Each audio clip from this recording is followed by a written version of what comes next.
But right, Ging. I met you, I suppose, about a year ago, or a couple of years, a couple of years ago, didn't I? Yeah. And through the Students' Affair in College, yeah. That's an ashtray, is it? Well, use that as an ashtray. You wash it, won't you? Yeah.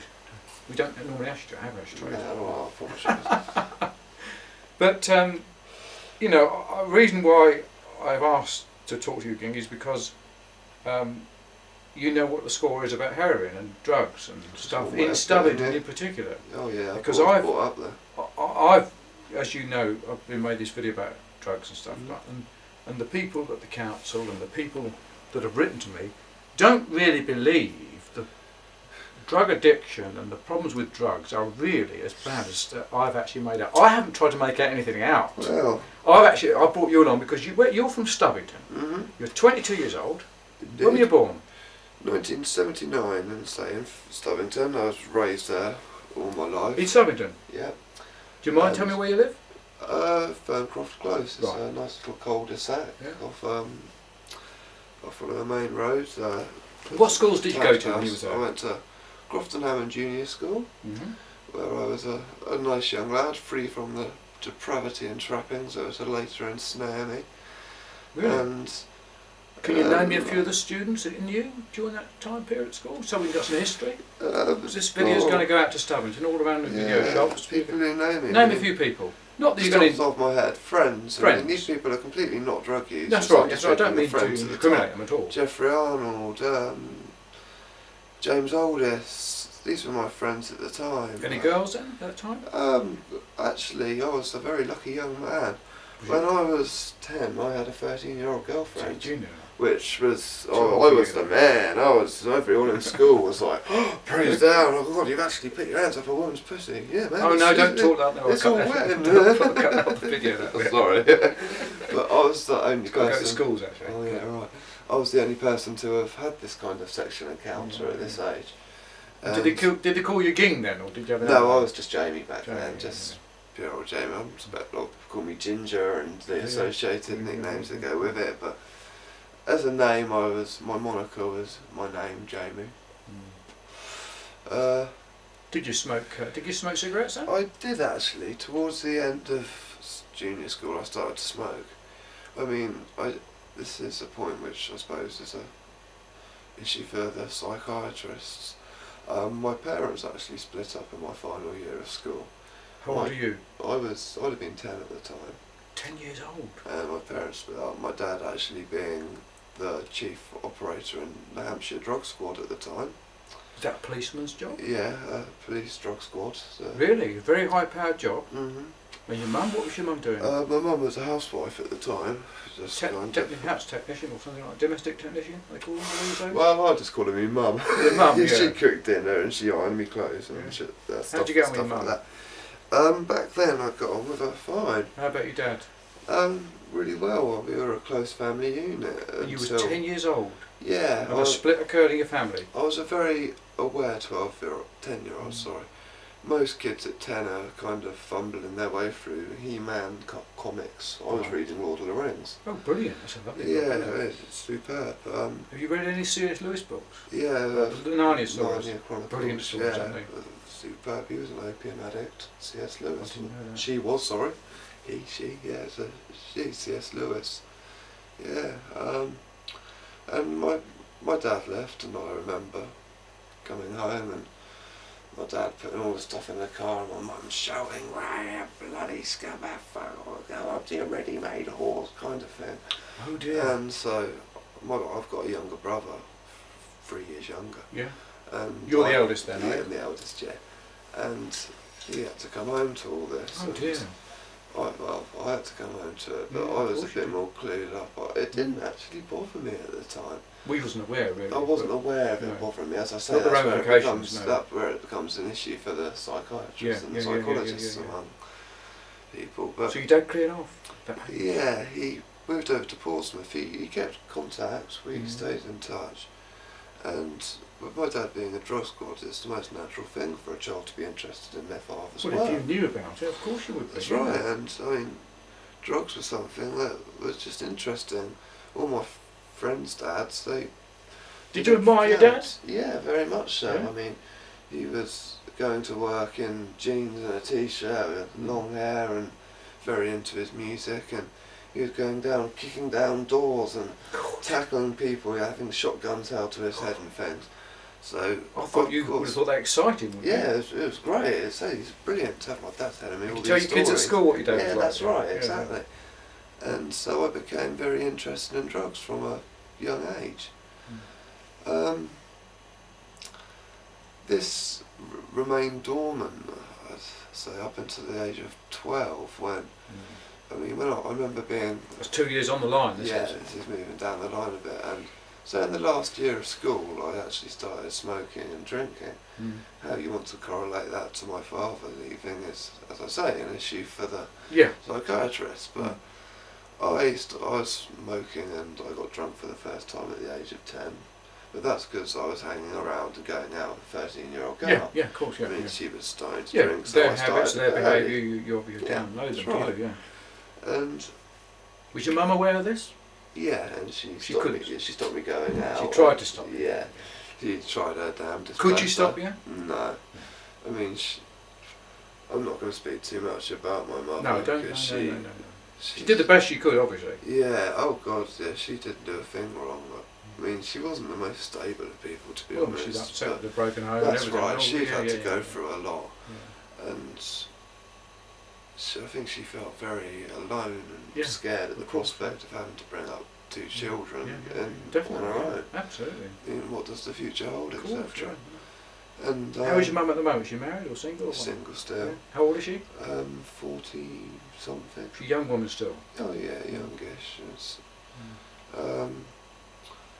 She's still got all the colour in her hair, put it that way.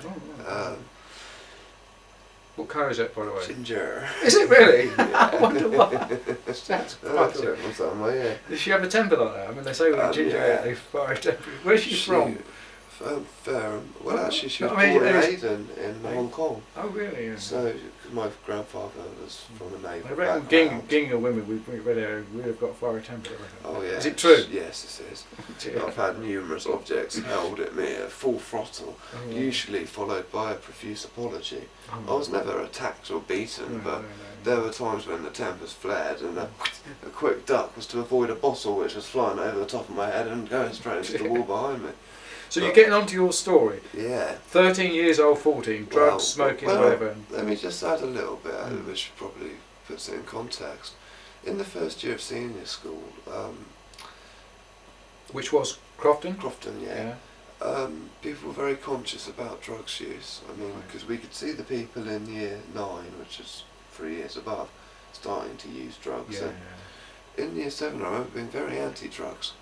And I remember sat there saying once, well, I might smoke dope, but I'd never do cannabis. Right, and of course, cannabis is terrible, isn't it? That's right. I didn't Dope's know. okay, but cannabis is not gone, is it? I didn't know the difference. No. But of course, cannabis was a longer name. It sounded like a drug. It's terrible, isn't it? Oh, evil. I just spell it, I couldn't. Well, me and my friends, so I actually remember having that conversation, and the comeuppance of it was that we all hated drugs and it was an evil menace to society, and we weren't going to go down that route. Right. Until... It's all philosophical, isn't it, youngsters, That's right, until about a year or 2 later, when we found my best friend's dad's stash. A big bag of weed, and we looked at it, and there was no should we, shouldn't we, it was how much can we get away with nicking. Really? And we got so this, I would have called that grass. Yeah, grass. Is that right? Yeah, it was skunk. I mean, in retrospect, at the time, I didn't know that, and I also didn't know that most people smoked it with a cigarette. So I rolled a pure joint for my first ever time, and I sat there smoking this pure skunk, which is the strongest strain of cannabis joint, and God, what we wrecked. Oh no, I mean, even from all the drugs I've taken since, I've never been like I was then. You wouldn't do it again, would you? Appreciate it. You couldn't appreciate it. Oh, that's it. I mean, it's because it's the first time. It's you appreciate it, and appreciate's the right word. It's that first time. It's the first time. So how old was you then? I would have been 12. And in Stubbington. In Stubbington. And with your friend. With my friend, 2 friends actually. One of your friend's dad, was it? That's right. And we nicked as much as we could. Which in retrospect, thinking back on it, must have been at least a 16th. Really? I mean, because he must have had an ounce or so there. It wasn't a small amount. Well, I'd say it's a small amount to me now. Did he ever find out you had it? Yeah, he did. Did he? And he started smoking it with us. Oh, right. And I'm not going to mention No. He knows who he is. Yeah, this is the reality, yeah. This is what it's like. Yeah. And to be honest, he seemed kind of pleased that his son had. There we go. Yeah. And did you tell your friends at school that you'd had a flash out? Not at first, no. It was secret. We didn't want people to know we were using drugs, because drugs are bad. And we were still very much run by peer pressure and whatever. Yeah. And at that age, the peer pressure is against drugs. Yes, of course, yeah. And like Rob White was saying earlier, wasn't that's it? right. I mean, and when you're become a young teenager, an slightly older teenager, people cite peer pressure as a reason for using drugs. Yeah. But when you're younger, it's very much the opposite. Right. And also, conversely, when you start to use hard drugs, it becomes very unacceptable. It's all cool and fun to take ecstasy, but as soon as you take heroin, you're a social outcast. Right. I'm going up to when I was about 16 or so. Yeah. But continuing my life story, so to speak, we started smoking weed and we'd get it from where we could. And what about your dad in the meanwhile? Was he still carry working, was he? Yeah, my dad was still in drug squad at this time. In the drug squad? Was he aware that you were involved in drugs? Not at this point. No. No one was aware of it. No. My mother wasn't. So really, they couldn't have helped anyway, could No, they? Even if they knew. There's nothing they could do. No. I was at Once you're on the age. slippery road, you're on it, aren't you? Is that true? Different people, different lives, Yeah. different ideas, different thoughts. Mm. That's a very generic, sweeping statement. Mm. For me, it was the start of a slippery slope, Yeah. because it introduced me to the world of drugs. It was, And there was no reason why you shouldn't, surely. Yeah, that's right. I mean, I saw The world was open to you, wasn't it? That's it, exactly. The world was our oyster, so to speak. I mean, I started listening to a band called Guns N' Roses, and Oh yeah. I mean, I still think they're great. They're real Proper day rock. rock and roll. I mean, the lyrics are all sordid tales of junkies and Are they? prostitutes. I didn't know that. No. Not a lot of people do, so they sat down and listen to the albums, and they're worse than It's like that rap song I music. tried to show you earlier. You know that? I don't know whether you're aware of Across it. Troubled Waters. But that's about the heroin Yeah, needle. that's right. People Yeah. do not know that, you know. Even It's today, like- they're unaware of it. You tell people today, you're No, joking. it's not about that. And I like that somebody song. said to me, "You've ruined the song Yeah, for me that's now." right, Telling yeah. me. I mean, some people didn't know ground control. Well, Space Odyssey, ground control to Major Tom. Now, what's that They didn't about? know he was a junkie. What's it about? The I song? mean, Is the it song's about him being a heroin addict. Really, I didn't know that. No, I didn't know. No, I didn't know. Ground control to Major Tom.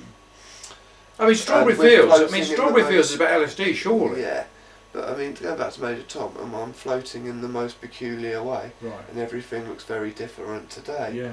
Oh, and now we're floating in a tin can, Yeah. Yeah. far above the clouds. Right. Planet Earth is blue, and there's Yeah. nothing you can do. Right. Yeah. And Yeah. Okay. that's actually all about heroin, as you say. In your tin can, you're in your own self-contained Yeah. world, far above the clouds, you're high.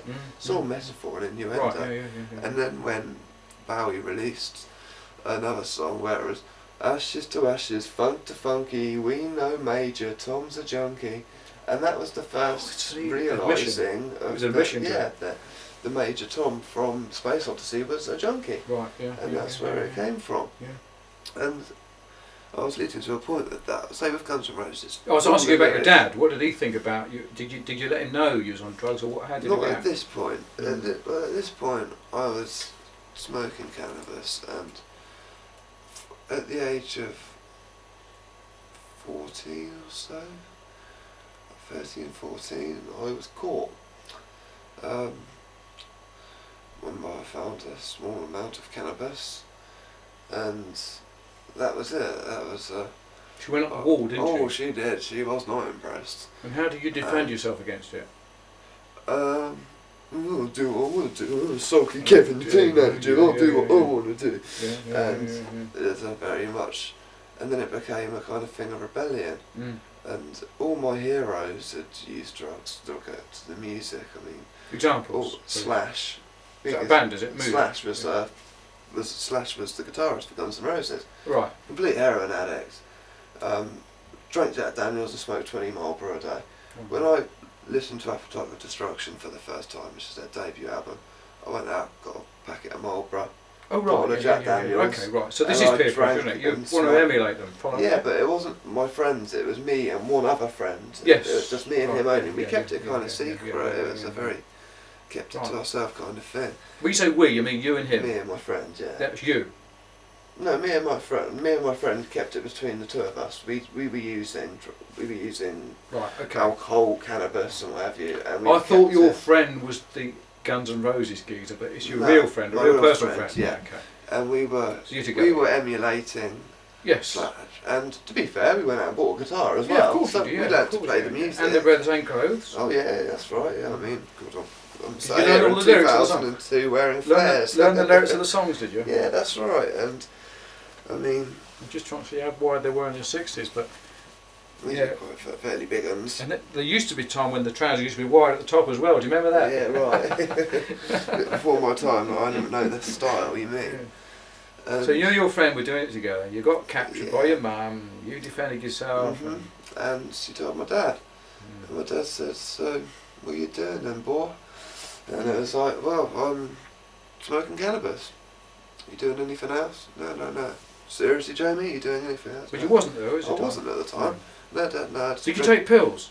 Not at this point. No. But this was 6 years, 7, God, longer than that. A few years ago, yeah. Yeah, a long time ago.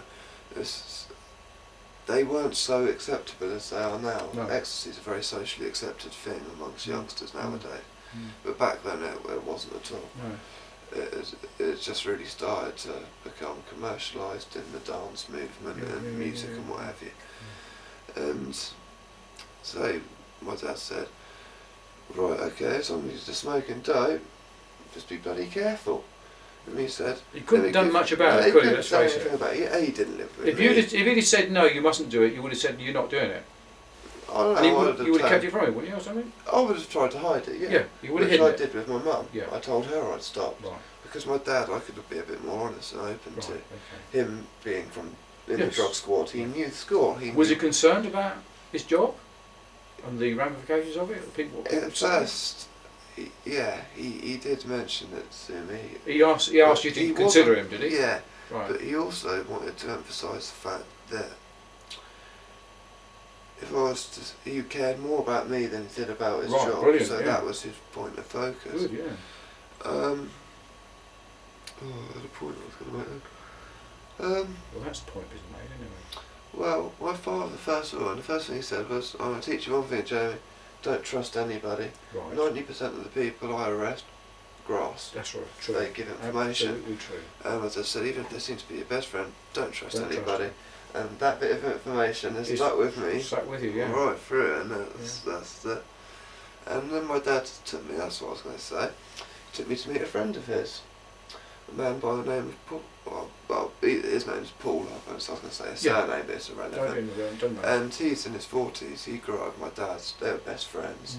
He apparently was the most fashionable guy. He used to make his own clothes. He was a musician. Brilliant. Really? He really was the guy all the women wanted. Everyone looked up to him. Brilliant, yeah. And I went to visit him in 40 on I think it's a dialysis machine, I think you call it. A fat, bloated, alcoholic sack of a man. You've become this? Yeah. And my dad took me to meet him, and it's like, the guy didn't know why I was there, but as we left, my dad told me the story about him. And as I say, he was the most popular guy in school kind of thing. A bit of a looker, a bit of a lady man. Yeah. And he started smoking dope. Booze was his drink, was Yeah, it? he started off with the booze and the dope. And he got into diconal. What's that? Which is a heroin. You're joking. Which it's I'm going to answer the door, but we want this on the video. Correct. We'll just come back on this one. It again in a second. Right. Yeah. So we can cut and paste out. Carry on. Right, okay. So he started using, I think he started off actually using heroin, and at the time diconal was quite widely available on through the NHS, Prescription, through prescription. Diconal is actually dipypinone, which is a very pure opiate. Right. And diconal is combined this opiate with something called an antiemetic, Yeah. cyclizine, which actually stops you being sick. Yeah. So you can handle larger amounts Yeah. without throwing up. Right. And diconal was a pink tablet. And Is that what would have happened if you popping didn't have that lemon juice? No, No? that's Doesn't matter. diconal was a pink tablet. Dykes is what they were known as. And what you did with them, I mean, you could take them orally, and this guy Paul started taking them orally. And he smoked a bit of heroin, then he injected heroin. This is the story my dad told me afterwards. Then he started to inject diconal, which is a tablet. You crush it up. I mean, I've done it myself since, so a hell of a lot. And you crush up these pink tablets and you put them in a barrel.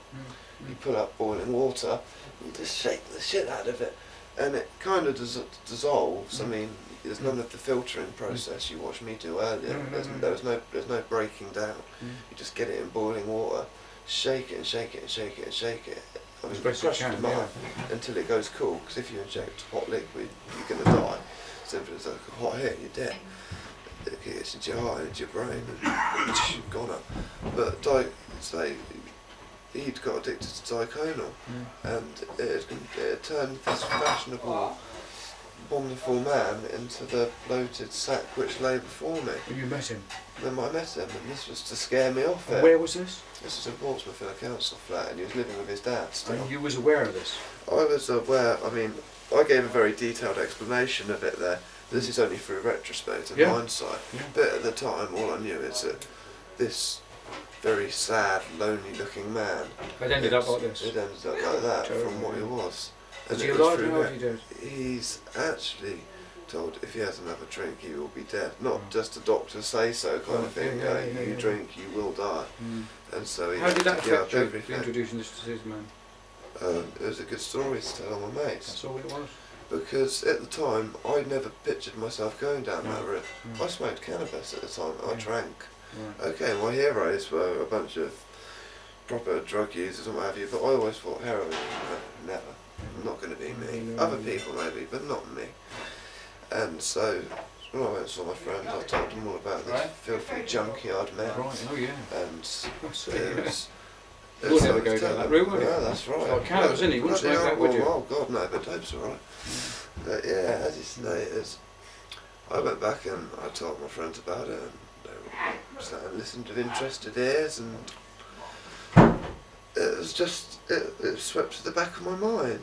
And at the ages of 14 and 15, my peers started to use amphetamines quite widely. And at the age of 15... When you say amphetamines? Speed. I mean, back in... Ecstasy, is that speed? No. No? That's MDMA. That's... Although it is an amphetamine of types, it's a very deviated amphetamine. And I actually know a hell of a lot about the chemical side of it because I've read into it. In the 60s when we were first introduced to this stuff. Dexedrine was one. Drinamil. Yeah. Black Bombers, I think. Oh yeah, God, we don't get them anymore. Yeah, right. Yeah. And back in the day. And stuff like that. But that's all. We call them. Used to call them Purple Hearts. Purple Hearts, that's right. Yeah.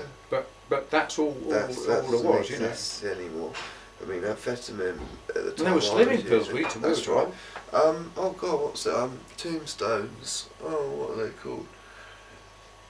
But you mean these are amphetamines you talk about? Yeah. These are pills. Are they called pills? Well, this is where you've got to make a distinction. All right. Pills is a slang word used by adults and teenagers nowadays to describe ecstasy. If someone says they're on pills, they're on ecstasy. Whereas to the layperson, a pill can be anything. It could be Valium, it could be speed, it could be... When you talk about being on beans, is that ecstasy or is that speed? Beans is ecstasy again. Right, okay. Beans is pills, is speed. I'm sorry, it's not speed. Beans, pills, ecstasy, MDMA, all the same. Are they Class A drugs? That is a Class A drug, yeah. And what's heroin? Heroin is a Class A drug. Oh, I didn't know that. But they are very, very, very different. I mean, there's talk of ecstasy. What's LSD then? LSD is a Class A drug still.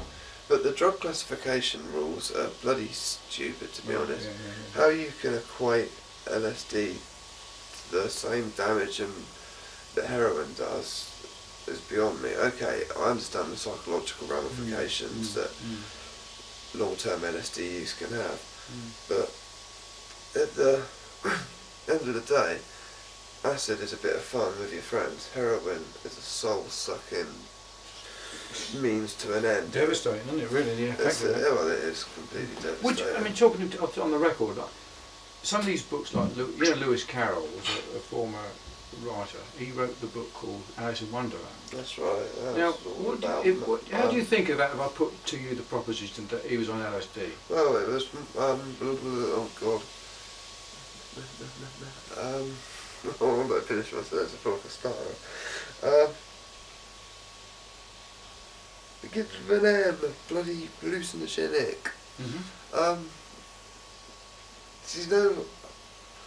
Sorry, you'll find it in a minute. You'll find it in a minute. But if we go back 30 years, some of the drugs that we're talking about was perfectly legitimate. You could have them. Yeah, that's right. No problem with it. The counter, couldn't you? You know, and some of these university students were playing with this stuff. Yeah, right. And all the musicians, you know. That's it. They were getting off on the vibe. Down the Albert Hall, they were having guys across, and they've got the heroin in, which was quite legitimate at the time. Yeah, right. It's amazing, really, that things have changed a lot since then. You know, so I'm just thinking, go back to the time when Lewis Carroll wrote his book. You know, Alice in Wonderland, and the Manhattan's Tea Party, and the stuff that comes out there. You've got to be on LSD to actually have a mind like that. That's right. Haven't you, really? I mean, I'm only suggesting it to you. Yeah. What do you think of the proposition? Yeah, I completely understand. It's like Aldous Huxley wrote a book called The Dorset Perception.